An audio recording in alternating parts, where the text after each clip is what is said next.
Jadi di sini saya ingin menjelaskan hasil jawaban dari soal kuis. Jadi yang soal pertama adalah kelas diagram, di mana kelas diagram ada mahasiswa, buku, dan petugas. Nah, di sini mahasiswa memiliki atribut NIM, nama prodi, dan operasinya mencari buku, minjam buku, dan login. Kemudian buku memiliki atribut ID buku, nama buku, dan penulis, dan operasinya ada dibaca, dilihat, dan dibuka. Kemudian ada petugas, di mana ada atribut ID petugas, nama petugas, dan jabatan. Dan di sini operasinya mengupload pinjaman dan login. Di sini mahasiswa dan buku memiliki hubungan one to many, dan juga petugas dan buku memiliki hubungan one to many. Kemudian soal nomor 2 yaitu activity diagram. Jadi sini activity diagram dari sebuah meminjam buku. Yang pertama adalah login. Jadi sini mahasiswa dimulai dengan start, di mana mahasiswa mengakses website perpustakaan. Kemudian sistem menampilkan halaman login. Kemudian jalankan dengan mahasiswa memasukkan username dan password. Di sini ada gateway, di mana jika data salah akan terjadi pengulangan, dan jika data benar akan menampilkan halaman utama dan terjadi N. Kemudian activity diagram dari peminjaman buku, yang dimana dimulai dari mahasiswa, dimulai dengan start, yang dimana mahasiswa melakukan login, dan jika data salah akan terjadi pengulangan login, dan jika data benar akan menampilkan halaman utama. Kemudian mahasiswa mengakses menu pencarian buku dan mencari buku, dan terjadi gateway, di mana jika tidak diterima maka buku sedang dipinjam, dan jika buku tersedia akan mahasiswa akan meminjam buku.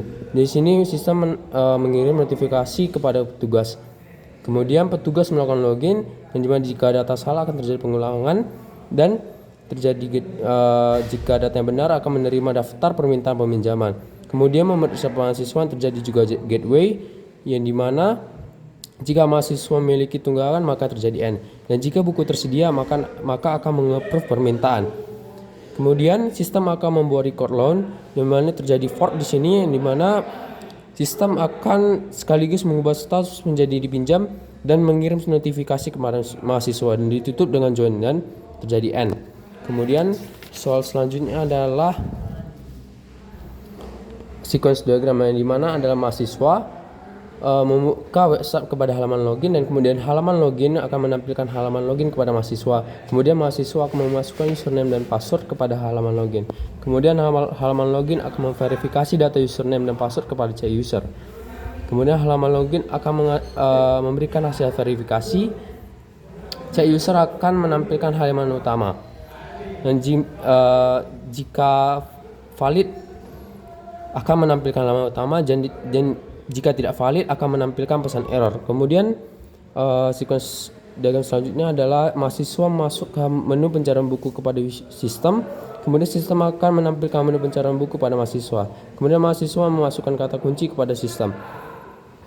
Kemudian sistem mengirim data kunci kepada controller, dan controller akan memberikan query pencarian buku kepada database. Kemudian database akan memberikan hasil pencarian kepada controller. Kemudian controller akan memberikan daftar buku kepada sistem, dan sistem akan menampilkan daftar buku kepada mahasiswa. Dan di sini mahasiswa akan memilih salah satu buku untuk melihat detail, dan sistem akan meminta detail buku kepada controller. Dan controller akan mengambil detail buku kepada database, dan di sini database akan memberikan detail buku kepada controller, dan controller akan menampilkan detail buku kepada sistem. Dan di sini sistem akan memberikan detail buku kepada mahasiswa. Kemudian soal nomor 4, requirement validation dari completeness dan consistency. Dalam completeness, sebelum memasuki sebuah sistem, mahasiswa dan petugas harus login menggunakan username dan password. Dan dijelaskan bahwa login wajib untuk semua pengguna sebelum mengakses sebuah sistem. Jadi kebutuhannya adalah komplit. Kemudian konsistensi, di mana sistem mengubah status buku menjadi dipinjam setelah approve oleh petugas. Di mana sistem secara konsisten untuk approve dulu baru mengubah status.